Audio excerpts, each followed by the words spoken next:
नमस्कार मित्रांनो, आज आपण एका अशा अलौकिक, चमत्कारिक आणि परम पावन कालखंडाविषयी बोलणार आहोत जो संपूर्ण विश्वाची ऊर्जा बदलून टाकणारा मानला जातो. तो अत्यंत पवित्र दिवस म्हणजेच देवशयनी एकादशी, जिला आपण आषाढी एकादशी म्हणूनही ओळखतो.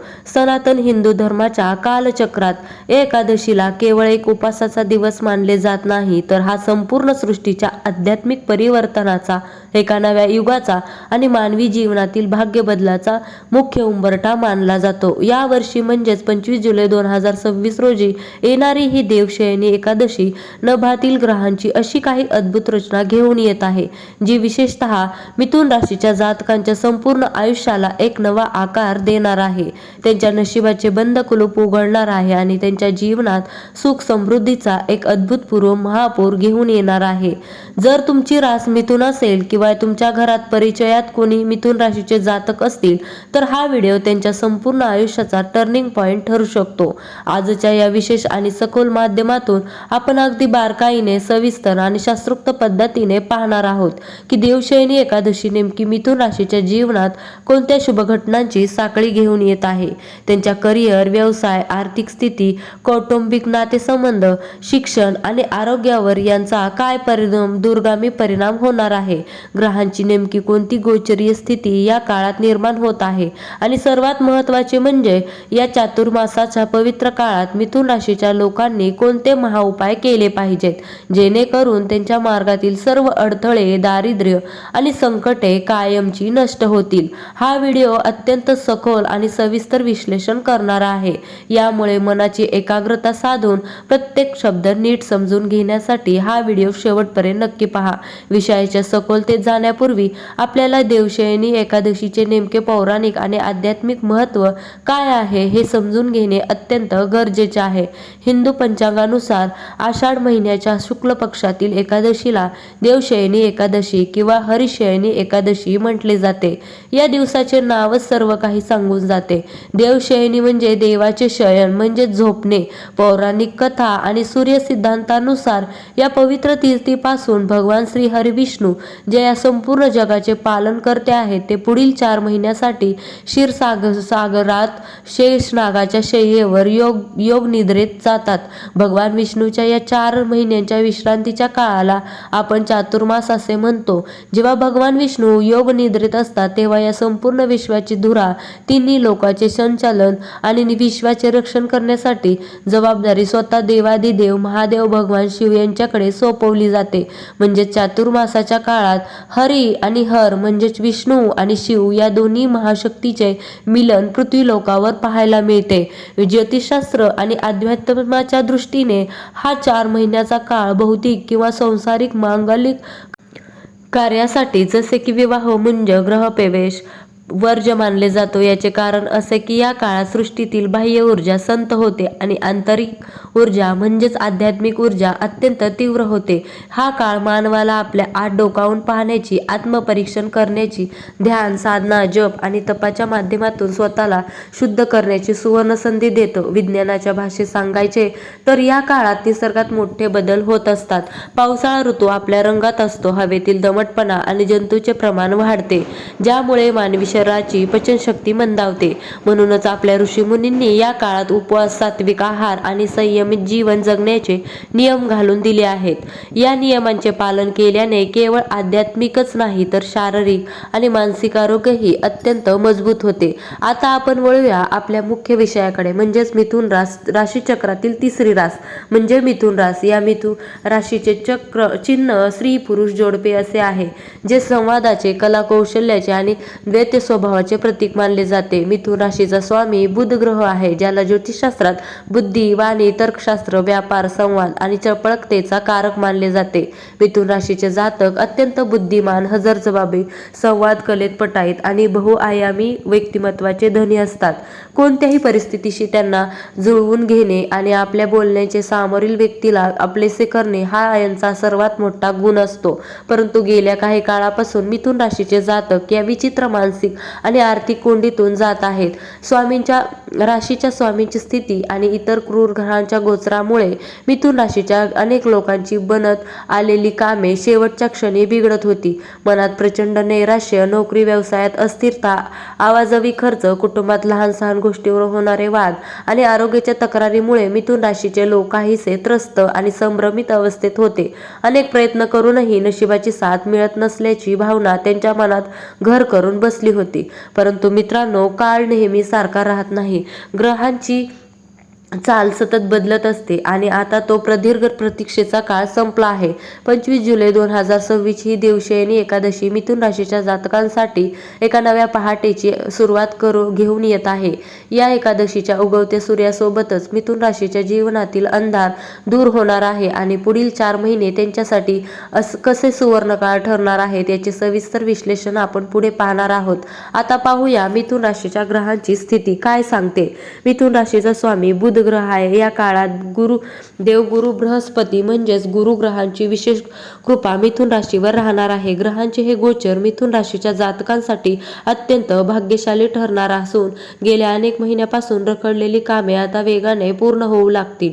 या काळात शनिदेवाचे गोचरही मिथुन राशीसाठी अनुकूल आणि कर्मप्रधान राहील. शनिदेव तुमच्या कष्टाचे कर्म पूर्ण फळ तुम्हाला देण्यास बांधील राहतील. राहू आणि केतूची स्थिती ही तुमच्या पराक्रमात वाढ करणारी ठरेल. ग्रहांचे हे एकूणच सुंदर संयोजन असे दर्शवते की आतापर्यंत तुमच्या मार्गात जे नशिबाचे अडथळे येत होते ते आता पूर्णपणे दूर होणार आहेत. निसर्ग आणि ब्रह्मांड स्वतः तुम्हाला पुढे जाण्यासाठी मार्ग मोकळा करून देत आहेत. पहिली शुभ घटना, करिअर आणि नोकरीत मोठी झेप. मिथुन राशीच्या नोकरदार वर्गासाठी हा काळ सुवर्ण अक्षरांनी लिहिला जाईल. ऑफिसमध्ये तुमच्या कामाचे कौतुक होईल. वरिष्ठ अधिकारी तुमच्यावर खुश राहतील. बऱ्याच दिवसापासून प्रलंबित असलेली पदोन्नती म्हणजेच प्रमोशन आणि पगारवाढ या काळात मिळण्याचे मजबूत योग आहेत. नवीन नोकरीच्या शोधात असणाऱ्यांना मोठ्या कंपनीकडून चांगले ऑफर मिळतील.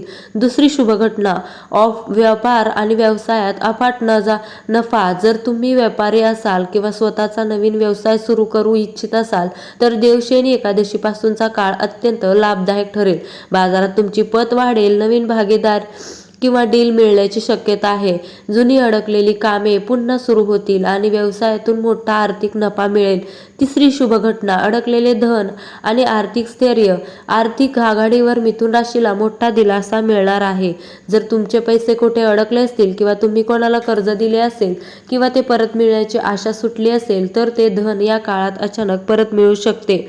जुन्या गुंतवणुकीतून जसे की शेअर्स किंवा जमिनीच्या व्यवहारातून चांगला परतावा मिळेल. तुमची बँक शिल्लक वाढेल ज्यामुळे आर्थिक विवंचना दूर होईल. चौथी शुभ घटना, कौटुंबिक आनंद आणि प्रेम संबंधात गोडवा. गेल्या काही काळापासून कुटुंबात चाललेले वाद किंवा मतभेद आता पूर्णपणे शांत होतील. कुटुंबातील सदस्यांमध्ये परस्पर प्रेम आणि सामंजस्य वाढेल. जोडीदारासोबतचे नाते अधिक घट्ट आणि मधुर बनेल. घरात आनंदाचे आणि मांगलिक वातावरण राहील. मुलांच्या प्रगतीमुळे समाजात तुमचा मान सन्मान वाढेल. पाचवी शुभ घटना, शिक्षण आणि स्पर्धा परीक्षेत यश. विद्यार्थ्यांसाठी हा काळ एखाद्या वरदानापेक्षा कमी नाही. गुरुग्रहांच्या शुभ प्रभावामुळे अभ्यासातील एकाग्रता वाढेल. जे विद्यार्थी स्पर्धा परीक्षेची तयारी करत आहेत त्यांना त्यांच्या कष्टाचे योग्य फळ मिळेल. उच्च शिक्षणासाठी परदेशी जाण्याची इच्छा असणाऱ्या विद्यार्थ्यांचे स्वप्न या काळात पूर्ण होऊ शकते. एकादशीच्या दिवशी ब्रह्ममुहूर्तावर उठून स्नान करावे. स्नानाच्या पाण्यात थोडे गंगाजल टाकावे. त्यानंतर स्वच्छ धुतलेले पिवळे किंवा पांढरे वस्त्र परिधान करावे. आपल्या घरातील पूजा घरात किंवा मंदिरात भगवान विष्णू आणि माता लक्ष्मीच्या मूर्तीची किंवा फोटोची स्थापना करावी. भगवान विष्णूंना गायीच्या शुद्ध तुपाचा दिवा लावावा आणि सुगंधी धूप दाखवावा. विष्णू देवांना पिवळे चंदन, पिवळी फुले, पिवळी मिठाई किंवा केळी अर्पण करावीत. पूजा करताना ओम नमो भगवते वासुदेवाय या महामंत्राचा किमान 3 माळी 324 वेळा जप करावा. शक्य असल्यास या दिवशी विष्णू सहस्त्रनाम स्तोत्राचा पाठ करावा किंवा मोबाईलवर ऐकावा. यामुळे घरातील नकारात्मक ऊर्जा जळून खाक होते. पहिला उपाय, विष्णू पूजा आणि पिवळ्या वस्तूंचे अर्पण. एकादशीच्या दिवशी सकाळी लवकर उठून स्नान करावे. भगवान विष्णूच्या मूर्तीसमोर तुपाचा दिवा लावावा. भगवान विष्णूंना पिवळा रंग अत्यंत प्रिय आहे. यामुळे गुरु आणि दोन्ही ग्रह मजबूत होतात. दुसरा उपाय, तुळशीचे विशेष सेवा. या दिवशी भगवान विष्णूंना अर्पण केल्या जाणाऱ्या नैवेद्यात तुळशीची पाने नक्की ठेवावीत. लक्षात ठेवा, एकादशीच्या दिवशी तुळशीची पाने तोडू नये, ती एक दिवस आधीच तोडून ठेवावीत. संध्याकाळी तुळशीच्या झाडाजवळ गाईच्या तुपाचा दिवा लावावा आणि 11 परिक्रमा कराव्यात. यामुळे घरातील गरिबी दूर होते. तिसरा उपाय, मूग डाळ आणि हिरव्या वस्तूंचे दान.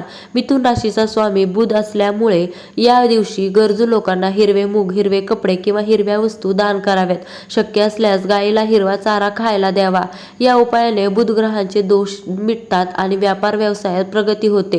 चौथा उपाय, महामंत्राचा जप आणि संकल्पना. या पवित्र दिवशी भगवान विष्णूंच्या ओम नमो भगवते वासुदेवाय या मंत्राचा किमान 108 वेळा जप करावा. तसेच चातुर्मासाच्या 4 महिन्यात कोणत्याही एका वाईट सवयीचा त्याग करण्याचा संकल्प करावा. यामुळे आत्मिक बळ वाढते. नोकरीतील प्रमोशन असो, व्यवसायातील अफाट नफा असो, कर्जातून मुक्ती असो किंवा कुटुंबातील आनंद असो, प्रत्येक आघाडीवर मिथुन रास विजयी होणार आहे. गरज आहे ती फक्त देवावर श्रद्धा ठेवण्याची, योग्य कर्माची आणि आपण सांगितलेल्या पवित्र उपायांचे मनोभावे पालन करण्याची. हा चातुर्मास तुमच्या अंतरात्म्याला शुद्ध करेल आणि तुमच्या यशाच्या सर्वोच्च शिखरावर घेऊन जाईल. तर मित्रांनो, मिथुन राशीच्या महाभविष्याचा आणि देवशयनी एकादशीच्या महाप्रभावाचा हा विशेष आणि सखोल आलेख तुम्हाला कसा वाटला हे आम्हाला खाली कमेंट करून नक्की सांगा. जर तुम्हाला या माहितीचा थोडा जरी फायदा झाला असेल तर या व्हिडिओला एक लाईक नक्की करा आणि हा व्हिडिओ तुमच्या मित्रपरिवारातील, नातेवाईकांमधील सर्व मिथुन राशीच्या जातकांपर्यंत तसेच फेसबुक आणि व्हॉट्सअप ग्रुपवर शेअर करायला अजिबात विसरू नका, जेणेकरून त्यांनाही या पवित्र काळाचा लाभ घेता येईल. अशाच प्रकारच्या अत्यंत सखोल, शास्त्रोक्त, प्रामाणिक आणि ज्योतिषशास्त्रीय माहितीसाठी आपल्या स्वामी समर्थ कृपा राशी भविष्य चॅनलला आजच सबस्क्राईब करा आणि शेजारील घंटीचे बटन नक्की दाबा, जेणेकरून आमचा येणारा प्रत्येक नवीन व्हिडिओ तुमच्यापर्यंत सर्वात आधी पोहोचेल. भगवान श्री हरी विष्णू, माता महालक्ष्मी आणि देवादिदेव महादेव तुमच्या सर्व चांगल्या इच्छा पूर्ण करत तुमच्या घरात धनधान्याची समृद्धी सदैव राहो. या मंगल प्रार्थनेसह आता आम्ही तुमची रजा घेतो. पुन्हा भेटूया एका अशाच माहितीपूर्ण आणि दिव्य विषयासह. तोपर्यंत आनंदी राहा, सात्विक राहा आणि देवाच्या भक्तीत लीन राहा. ओम नमो भगवते वासुदेवाय. हर हर महादेव. जय हरी विठ्ठल. धन्यवाद. तुमच्या पुढील प्रवासासाठी मनापासून खूप खूप शुभेच्छा. श्री स्वामी समर्थ. जय जय स्वामी समर्थ. धन्यवाद.